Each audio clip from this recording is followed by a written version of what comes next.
Hey,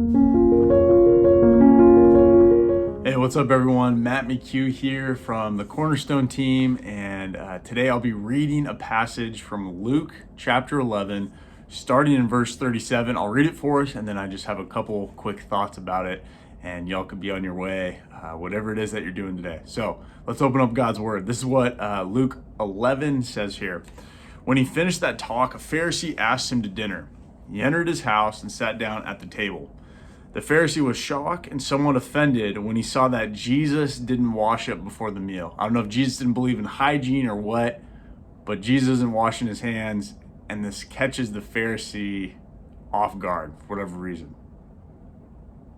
But the master said to him, meaning Jesus, I know you Pharisees buff the surface of your cups and plates so they sparkle in the sun, but I also know your insides are maggoty with greed and secret evil.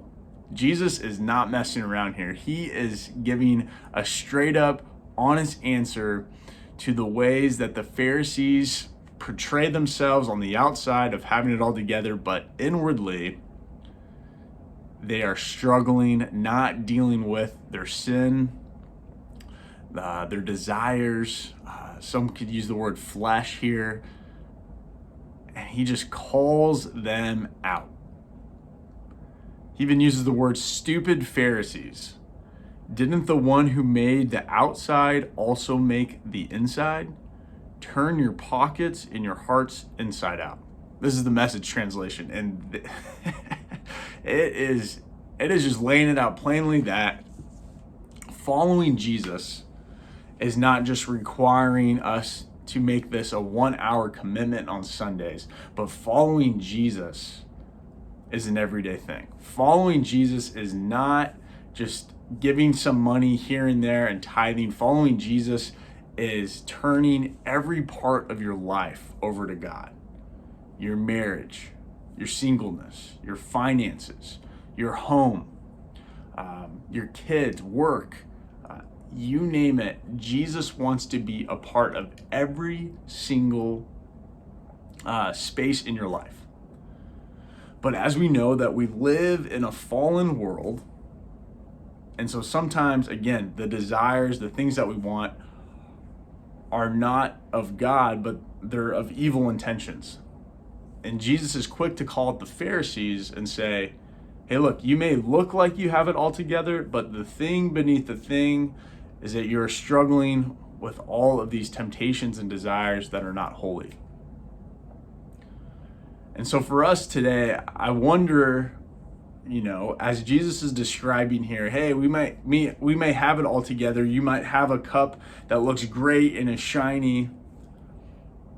But secretly, what are the places in your life that Jesus wants to bring to light? Places that are maybe still in darkness, places that we still have and want control of, that we have a tight grip on, and we need to give those over to Jesus. We need to begin to trust Jesus with our insecurities, our doubts, our worries, the spots that maybe no one else knows about in our small group, that we're afraid to tell our therapist, maybe even our spouse. What are those spaces where Jesus can begin to clean that cup, can begin to clean the inward parts of our hearts and our minds and our souls, so that we in return give everything over to Jesus, that instead of holding on to control, we can give that control over to God. That we begin to trust that Jesus is the good shepherd, that we do not need to have control over everything or hold everything together, but we can faithfully just put one step in front of the other. Eugene Peterson has a quote that says, following Jesus is simply just a long obedience in the same direction. And for us today, how can we have this long obedience, this slow drip? If you're a fan of coffee, a slow drip. The transformation of following Jesus is slow, and it's not done on our timing, but on God's timing. And so how can we have the patient endurance to have our lives changed from the inside out? As that famous Hillsong song talks about, to be changed from the inside out.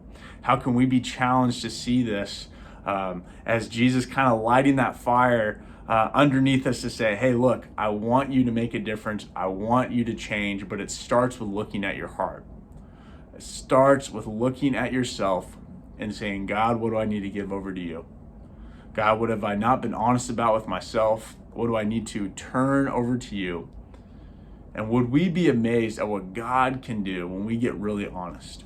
When we get honest with our past, when we get honest with the ways that we need healing, God begins to do something new. Just as it is springtime and trees are beginning to blossom, my prayer is that we would take those opportunities and see how in our lives that God can bring springtime to those dark places in our lives.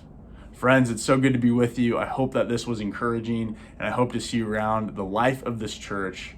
Take care, and we'll see you soon.